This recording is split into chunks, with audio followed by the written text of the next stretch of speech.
50,000 خفيلو نكندا وسيدوا نساجن قبل عليو خالق ودي حيزا خلت قلعو وليدا سبقات تطراطيرو DNA تسرح زيدقو خوينوم صنيحمو. Of their 2 children is charged with first-degree murder.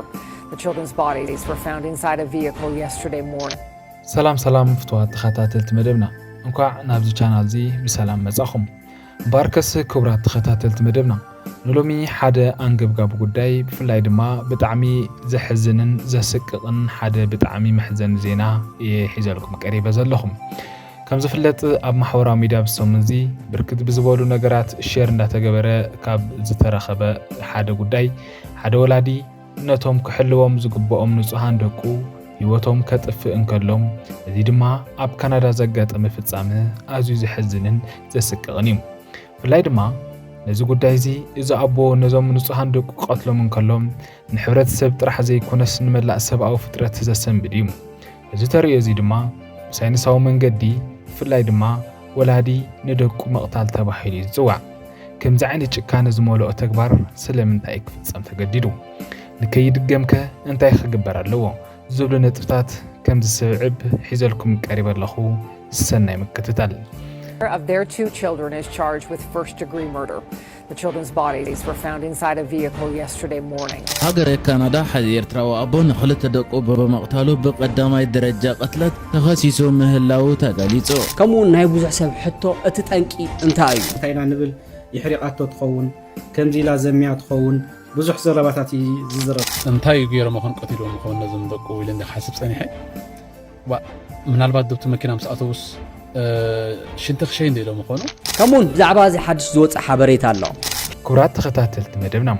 مبار اتي اب كندا زغطم فصامه ازي زحزنن زسققنيم فلاي دما ازي سباي سلمنتايو كمزي عينت تغبار كفصم زخالم ازي نغرزي ببزحات نغرات كراي خليوم بتقدمي درجة حنا مفداي زبحالالهم حنا مفداي ببزحتي غزي اب مونغو سب حدارن برتع باسن مفلاين مزمص اتي حدا وغن فلاي دما مبزحتيو اب دق تبعتيو زفلط زركبن اتا سبيتو نمقطعن زي رسع سقاين مهابن يلوم ندقو يزقتل يبل ساينس اتي زياده اتفوتو نغر نمطفاون كقصعكي زبل ناي حنا مفداي سمعيتون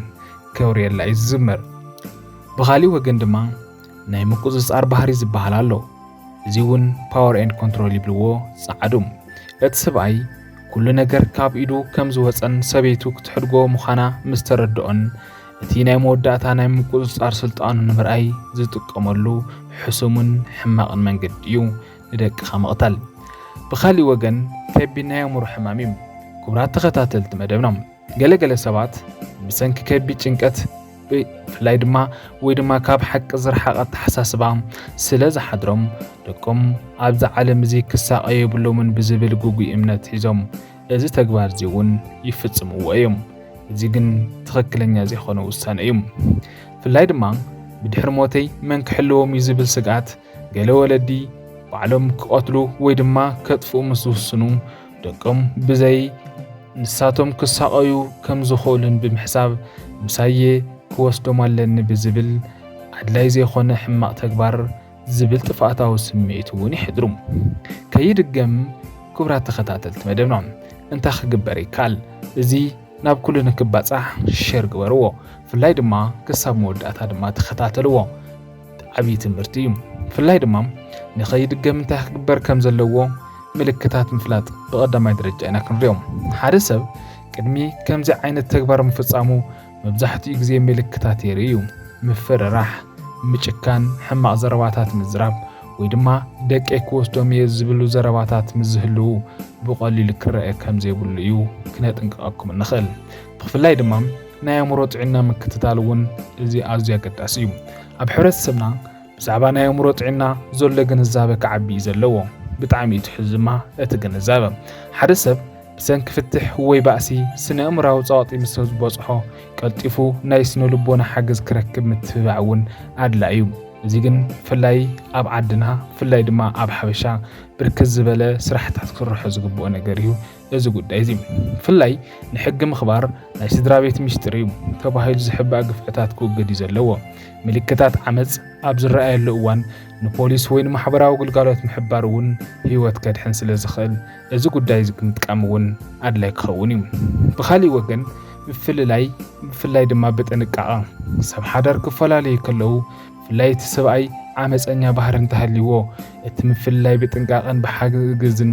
ሕግን ክኸውን ከም ዝግባእ ደቁ ክበፅሕ እንከለዉ ንቦይኑ ክኸውን ምፍቃድ ሓደገኛ ክኸውን ስለ ዝኽእል እዚ ተግባር እውን ክፍጽሞ ስለ ዝኽእል ኣድላይ ጥንቃቐ ክግበር እዩ ዝግባእ። ማሕበራዊ ምድጋፍ እውን ብፍላይ ዕሩኽን ቤተሰብን ፀገማት እቶም ሰብ ሓዳር ቀልጢፎም ክርድኡን ካብ ሓደገኛ ስጉምቲ ክዓግትዎምን ሓላፍነት ከም ዘለዎም እዩ ድማ። ክቡራት ተኸታተልቲ መደብና ኣብ መወዳእታ እዛ ሰቃቂ ዝኾነ ብፍላይ ድማ ንምስምዑን ንምርኣይን ዝኸብድ ኣዝዩ ሕማቕ ፍጻመ ኣብ ካልኦት ንከይበፅሕን ኣብ ካልኦት እዚ ተግባር እዚ ንከይፍጸምን ድማ ከቢድ መልእኽቲ እዩ እዚ ዘሕለፍናልኩም። ናይዚ ጽሑፍ ወይ ድማ ናይዚ ቪድዮ ዝሰራሕልኩም መልእኽቲ ድማ ከምዚ ዓይነት ፍጻመታት ንዝመጻኢ ወለዶ ዓብዪ ትምህርቲ ክኸውን ኣለዎ። ፍቕሪ ክጠፍእ እንከሎ ሰብኣውነት ክጠፍእ ድማ የብሉን። ደቅና ንጹሃን እዮም፣ ንባእሲ ወለዲ ዋጋ ክኸፍሎ ይግብኦን ብዝብል ክቡራት ተኸታተልቲ መደብና ናብ ካሊእ ንክባጻሕ ሼር ግበርዎ። ካልኦት ንክመሃርሉ እውን ብፍላይ ድማ ናብ ትፈትዎ መሓዝትኹም